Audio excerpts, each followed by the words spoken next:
All right, all praise be to the Most High once again. My name is Amuna Yisrael. I pray everybody is well. If you're tuning in on the replay, and if you're tuning in live, welcome once again to part 12 of Incidents in the Life of a Slave Girl, the Lev Project. We've kind of been on a roll this whole week, and I will be doing Take Time to Heal tonight at 8 o'clock Eastern Standard Time, where we speak about these things and other things that may be plaguing us in our life in a community support group kind of way. But I definitely wanted to come on a few and read a few chapters before I went into that endeavor. And these are short ones, so um, I'll be able to knock it out before. I want to thank our guest, Brother Abia, who came on yesterday. The interaction was great. And as I said before, if you desire to come in and have a conversation based on the text that we're reading, feel free to hit me up on the social media or under this video, and and we can definitely do that as long as we come in together so that we can have a conversation, a dialogue for growth and progression. It's always a beautiful thing. So I'm going to go ahead and get started now because time is of the essence today. And I'm going to get started on chapter 33, A Home Found.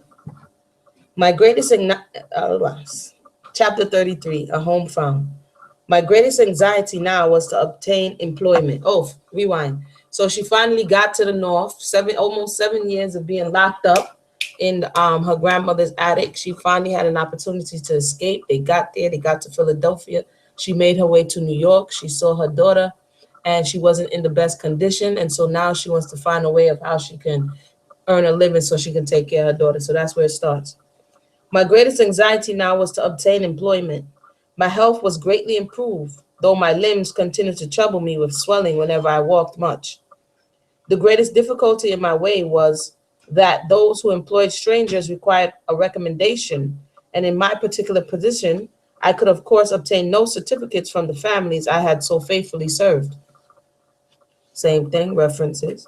One day, an acquaintance told me of a lady who wanted a nurse for her babe, and I immediately applied for the situation. The lady told me she preferred to have one who had been a mother and accustomed to the care of infants. I told her I had nursed two babies of my own.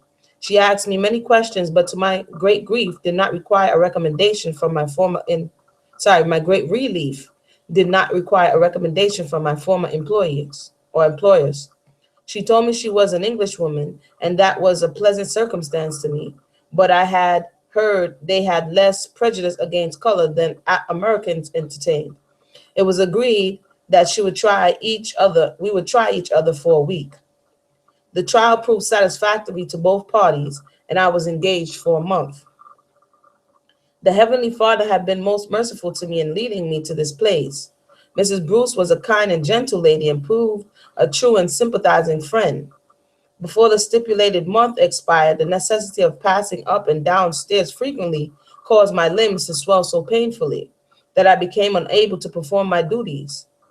Many ladies would have thoughtlessly discharged me, but Mrs. Bruce made arrangements to save me steps and employed a physician to attend upon me. I had not yet told her that I was a fugitive slave. She noticed that I was often sad and kindly inquired the cause. I spoke of being separated from my children and from relatives who were dear to me, but I did not mention the constant feeling of insecurity which oppressed my spirits. I longed for someone to confide in, but I had been so deceived by white people that I lost all confidence in them. If they spoke kind words to me, I thought it was for some selfish purpose. I had entered this family with the distrustful feelings I had brought with me out of slavery.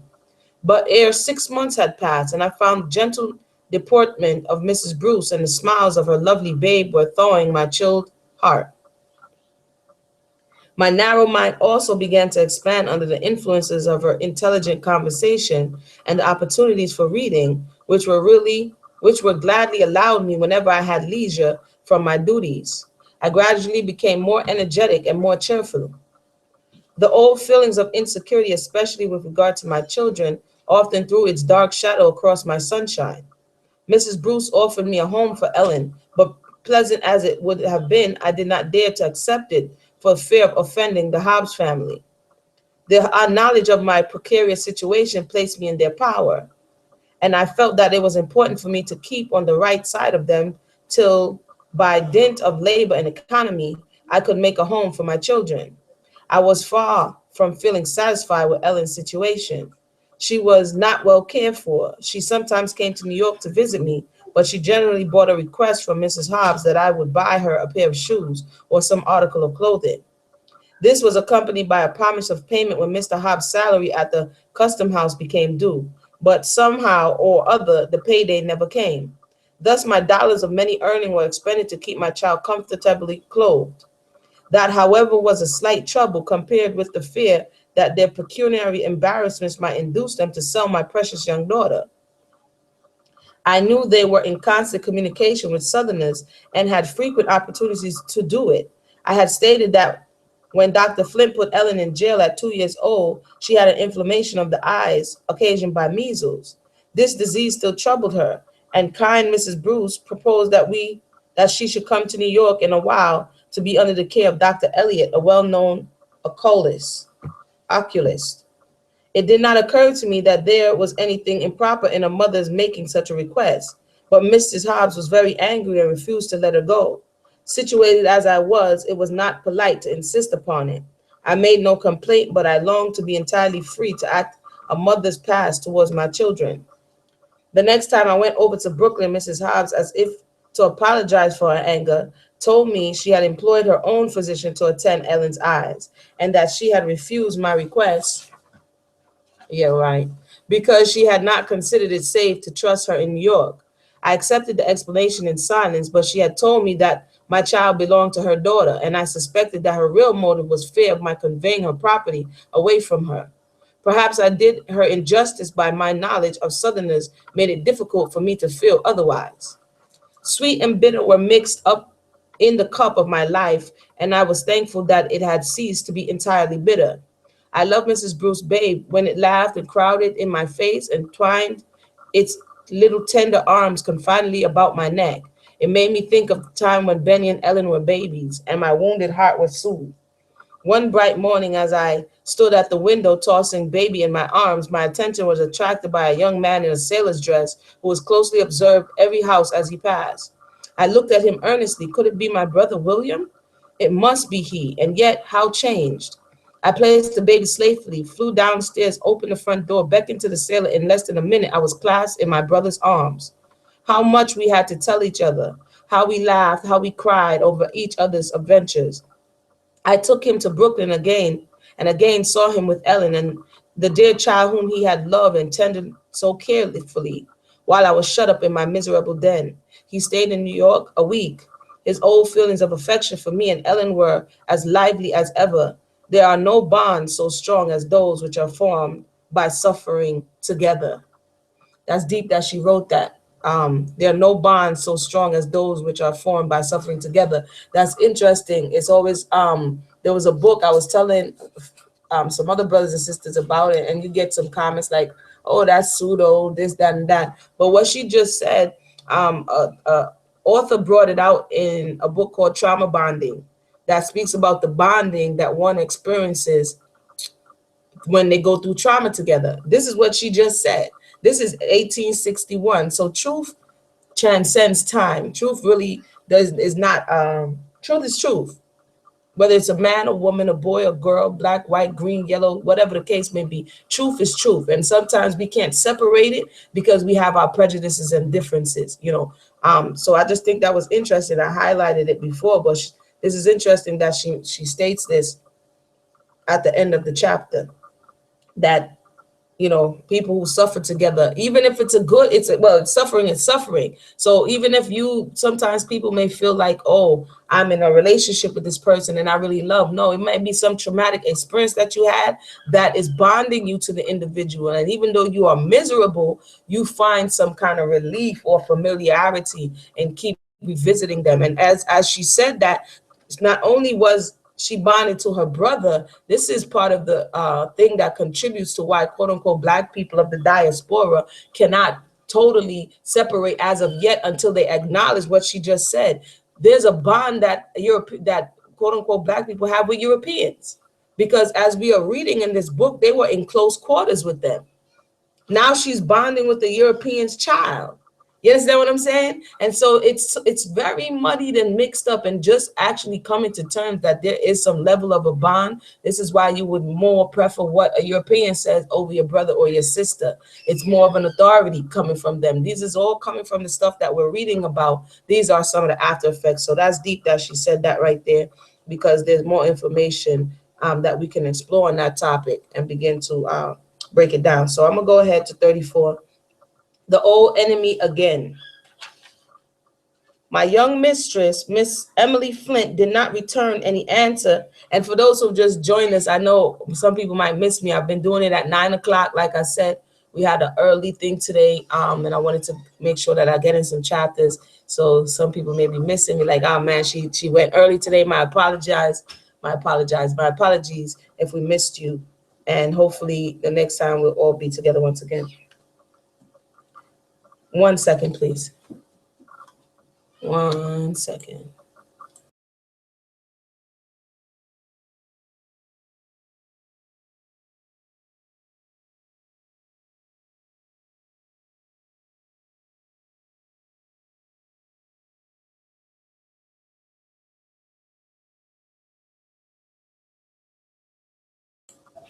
Yeah, sorry about that. So let's go ahead and start. The old enemy again. My young mistress, Miss Emily Flint, did not return any answer to my letter requesting her to consent to me being sold. But after a while, I received a reply which purported to be written by her younger brother.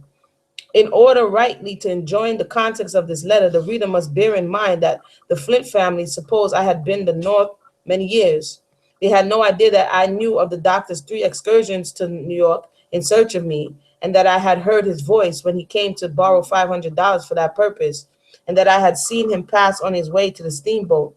Neither were they aware that all the particulars of Aunt Nancy's death and burial were conveyed to me at the time they occurred. I have kept the letter, of which I herewith subjoin a copy. Your letter to sister was received a few days ago. I gather from it that you are desirous of returning to your native place among your friends and relatives. We were all gratified with the contents of your letter, and let me assure you that if any members of the family have had any feelings of resentment towards you, they feel it no longer. We all sympathize with you in your unfortunate condition and are ready to do all in our power to make you contented and happy. It is difficult for you to return home as a free person. If you were purchased by your grandmother, it is doubtful whether you would be permitted to remain, although it would be lawful for you to do so.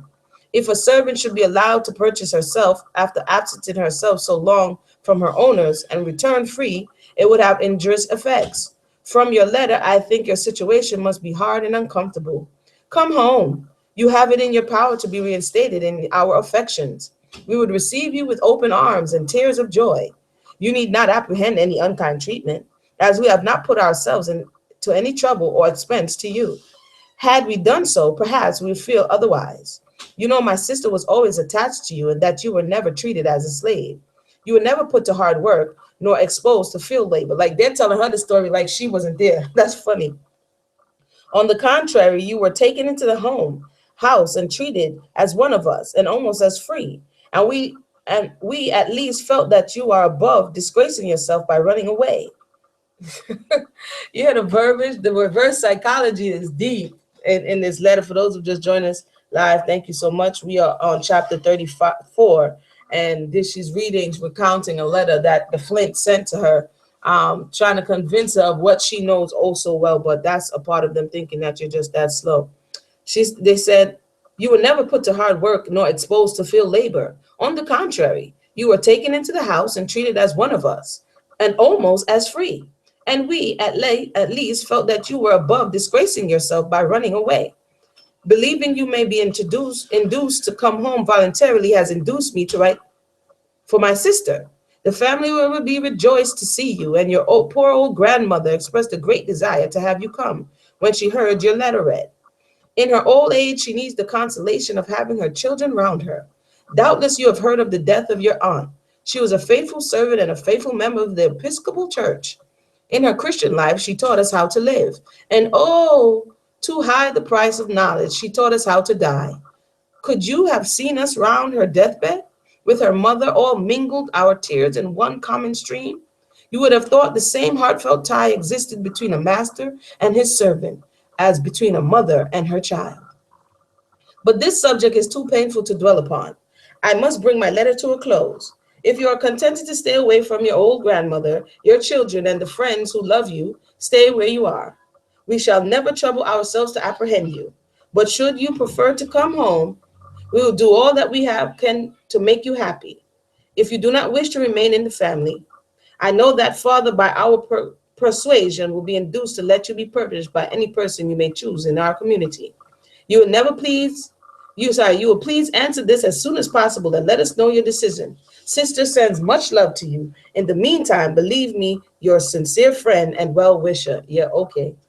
This letter was signed by Emily's brother, who was as yet a mere lad. I knew by the style that it was not written by a person of his age.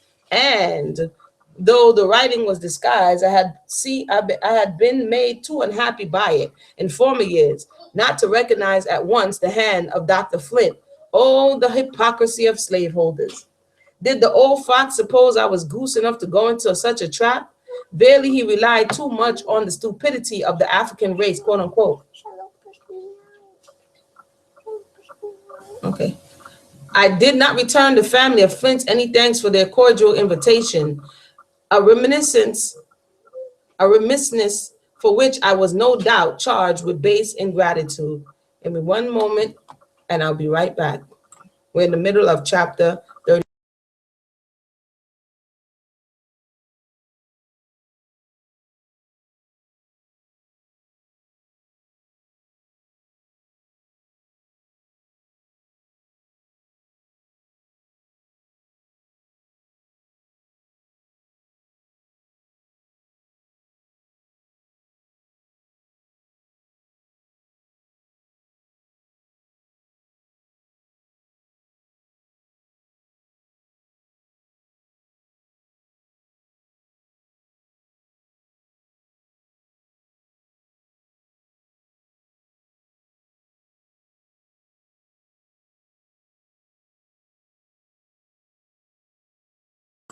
Sorry about that. Some baby business there. Not long afterwards, I received a letter from one of my friends at the South informing me that Dr. Flint was about to visit the North. The letter had been delayed, and I suppose he might be already on his way. Miss Bruce did not know I was a fugitive.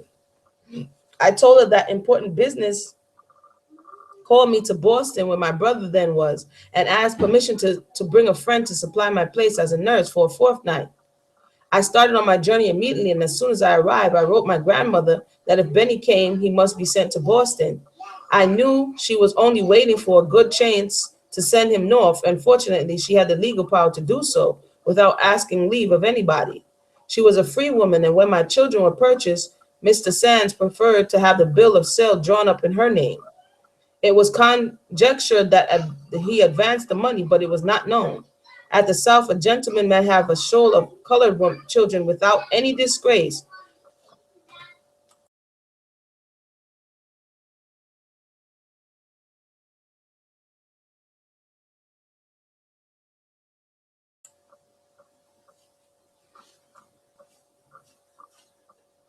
In the South, a gentleman may have a shoal of colored children without any disgrace. But if he know to purchase them with the view of setting them free, the example is thought to be dangerous to the quote unquote peculiar institution and become unpopular. There was a good opportunity to send Benny in a vessel coming directly to New York. He was put on board with a letter to a friend who was requested to see him off to Boston. Early one morning, there was a loud rap at my door, and in rushed Benjamin, all out of breath. "Oh, mother," he exclaimed, "here I am. I run all the way, and I come all alone. How'd you do?" Oh, reader, can you imagine my joy? No, you cannot unless you have been a slave, mother. Benjamin rattled away as fast as his tongue could go. "Mother, why don't you bring Ellen here? I went to Brooklyn to see her, and she felt very bad when I bid her goodbye. She said, 'Oh, Ben, I wish I was going too. I thought she'd known every so much, but she don't know so much as I do, for I can read and she can't. And mother, I lost my clothes coming. What can I do to get some more? I suppose free boys can get along here at the North as well as white boys. I did not like to tell the sanguine, happy little fella how much he was mistaken. I told him to tailor and procure a change of clothes. The rest of the day was spent in mutual asking and answer of questions, with the wish constantly repeated that the good old grandmother was with us, and frequent injunctions from Benny to write to her immediately and be sure to tell her everything about his voyage and his journey to Boston. Dr. Flint made his visit to New York and made every exertion to call upon me and invite me to return with him. But not being able to ascertain where I was, his hospitable intentions were frustrated, and the affectionate family who was waiting for me with open arms were doomed to disappointment. She talking about them crazy people down south. As soon as I knew he was safely at home, I placed Benjamin in the care of my brother William and returned to Mrs. Bruce. There I remained through the winter and spring, endeavoring to perform my duties faithfully and finding a good degree of happiness in the attractions of baby Mary, the considerate kindness of her excellent mother, and occasional interviews with my darling daughter. But when summer came, the old feelings of insecurity haunted me. It was necessary for me to take little Mary out daily for exercise and fresh air, and the cities were swarming with Southerners, some of whom might recognize me. Hot weather brings out snakes and slaveholders, and I like one class of the venomous creatures as little as I do the other. What a comfort it is to be free to say so. That's the end of the reading of chapter 34. So finally, both children are up in the north. Benjamin is there. He went to his uncle, and her Ellen is there, but she got back into a slave type situation. But now everybody's in the north. Grandma and Philip, they still down south, and she's trying to work off so that she can get a place of her own, so that she can get her own child back. So back to chapter 35. It was a relief to my mind to see prejudice against color. That's 35. It was a relief to my mind to see preparations for leaving the city. We went to Albany in the steamboat Knickerbocker. When the gong sounded for tea, Miss Bruce said, "Linda, it is late, and you and baby have better come to the table with me," I replied. "I know it is time baby had her supper, but I had rather not go with you, if you please. I'm afraid of being insulted." "Oh, no, not if you are with me," she said. "I saw several white nurses go with their ladies, and I ventured to do the same." We were at the extreme end of the table. I was no sooner seated than a gruff voice said, "Get up. You know you're not allowed to sit here." I looked up, and to my astonishment and indignation saw that the speaker was a colored man. If his office required him to enforce by laws of the boat, he might at least have done it politely. I replied, "I shall not get up unless the captain comes and take me up." No cup of tea was offered me, but Mrs. Bruce handed me hers and called for another. I looked to see whether the other nurses were treated in similar manner. They were all properly waited on. Next morning, when we stopped at Troy for breakfast, everybody was making a rush for the table. Mrs. Bruce said, "Take my arm, Linda, and we'll go in together." The landlord heard her and said, "Madame, will you allow your nurse and baby to take breakfast with my family?" I knew this was to be attributed to my complexion, but he spoke courteously, and therefore I did not mind it. At Saratoga, we found the United States Hotel crowded, and Miss Bruce took one of the cottages belonging to the hotel. I had thought with gladness of going to the quiet of the country where I should meet few people, but here I found myself in the midst of a swarm of Southerners. I looked around me with fear and trembling, dreading to see one who would recognize me. I was rejoiced to find that we were to stay but a short time. We soon returned to New York to make arrangements for spending the remainder of the summer at Rockaway. One second again, please.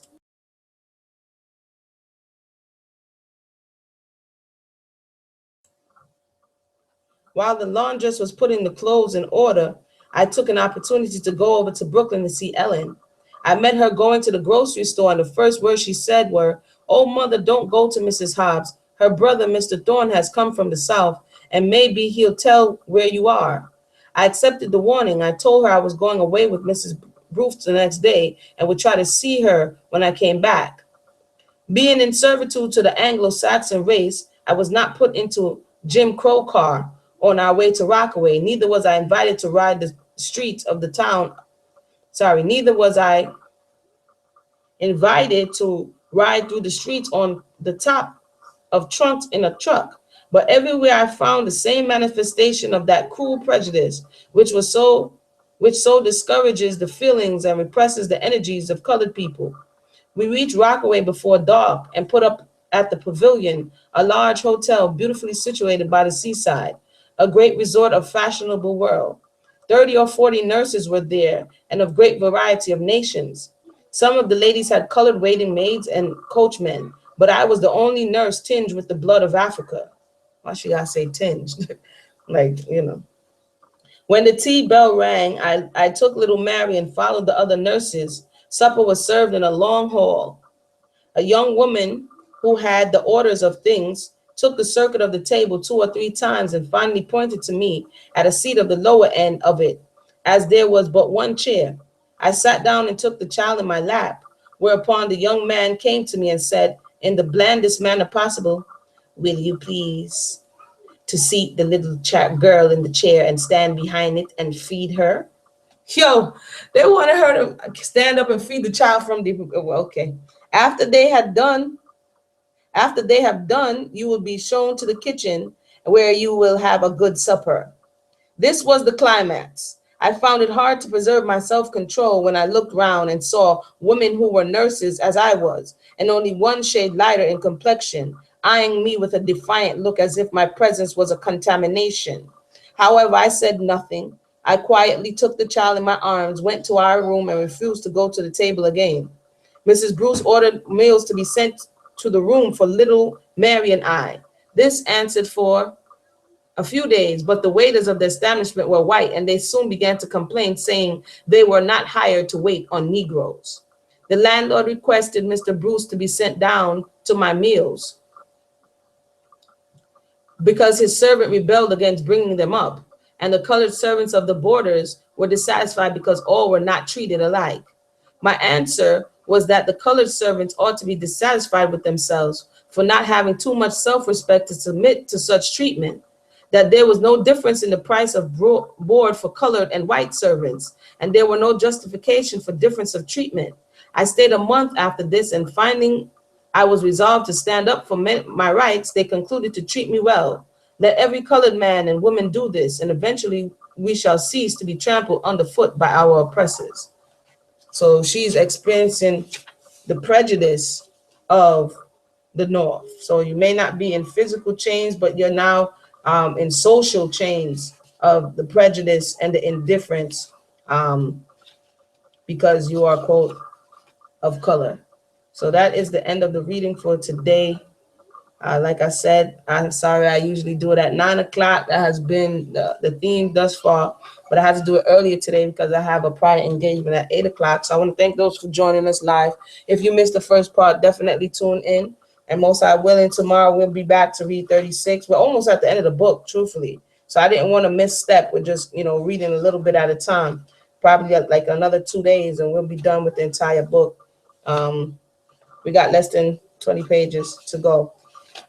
And so definitely it's very interesting. We're going to get to find out what happens next. So join us tomorrow for another episode of the Lev Project, Incidents in the Life of a Slave Girl. I want to thank everybody for tuning in and tell a friend. And have discussions, explore your feelings, see what you feel about things, and reanalyze history from a different perspective, not just one that, it hurts, but one that you can take that hurt and make it to be your healing and restoration. So until next time, my name is Amuna Yisrael. This is Solonomics 101 with the Lev Project and everything else. Take time to heal all of these nice, lovely things. It's all, all the same thing, basically. And so until next time, everybody have a blessed evening. Shalom.